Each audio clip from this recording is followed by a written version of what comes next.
Okay, welcome back to the Emporium. And as you can see, the Suzuki VR125 has finally gone. And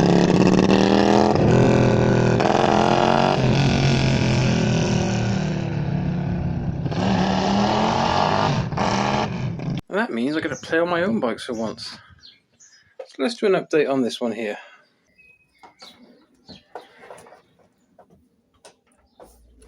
Okay, so this is the Tomos A35. It's got a A35 engine fitted to it with the cloned cylinder kit, which I've done a 4-part series on.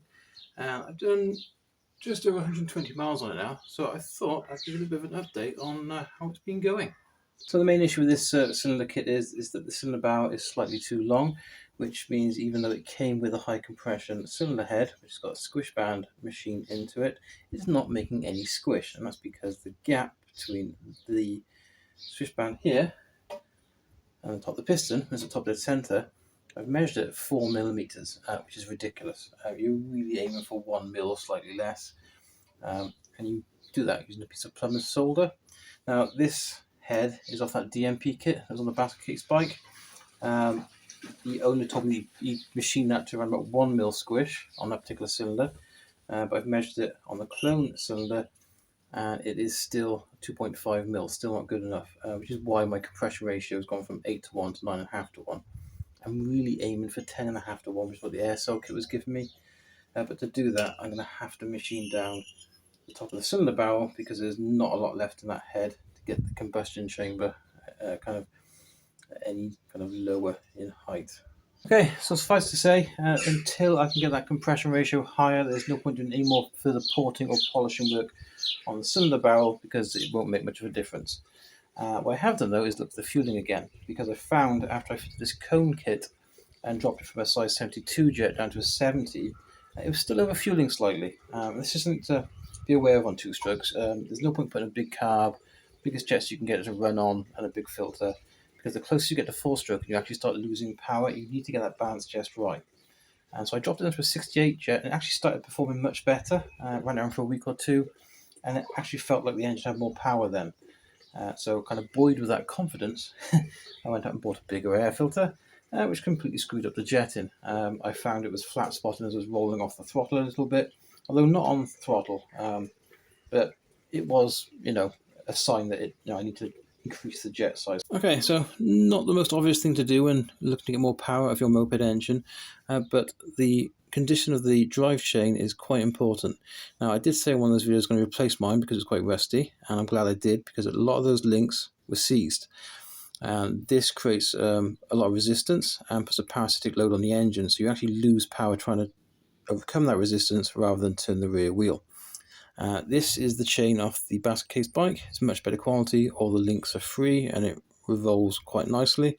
The only downside is that somebody shortened it with an angle grinder. There's a slash cut across the last link there, so I guess it didn't have access to a chain splitter.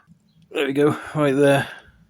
There's also a nick on it on the other side as well, but for now it seems to be okay. But I will be changing it in future for a new chain. I think the next thing we should do is put some air in the tyres and then take it for a test ride.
Okay, so I've just reviewed the GPS data for the test ride, and I'm quite impressed with that, especially going uphill. Maintaining 29 to 30 miles per hour up that gradient was quite impressive.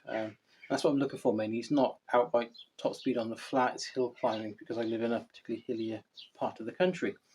What's even more impressive, I've been doing some accuracy testing on that GPS app in a vehicle that's got a calibrated digital speedometer. And it's actually reading 2 miles per hour slow, and I think it's because it's not using the full amount of satellites available to get an accurate reading. So downhill, 39 on average. Before I was getting 33 for the previous setup. So again, 6 mile per hour improvement. Correct that for accuracy, it's 41, and there's a bit more in it. It was flat spotting though when I was rolling off the throttle still. So I'm going to do a plug chop here and see what the colour is. Maybe go up to a 72 jet. I think if I had a bit more road, I would have given it a bit more throttle, but there's a width restriction at the end of that lower road where oncoming traffic has the right of way. It doesn't give you a lot of room to brake, to be honest, and there's pedestrians on my side of the road, and it's something you've got to think about. It's hazard perception at the when you're riding a bike all the time, and so I was aware of them when I was going up the hill, and so I kind of figured out they were going to be there on my way back down the hill, so best to avoid them.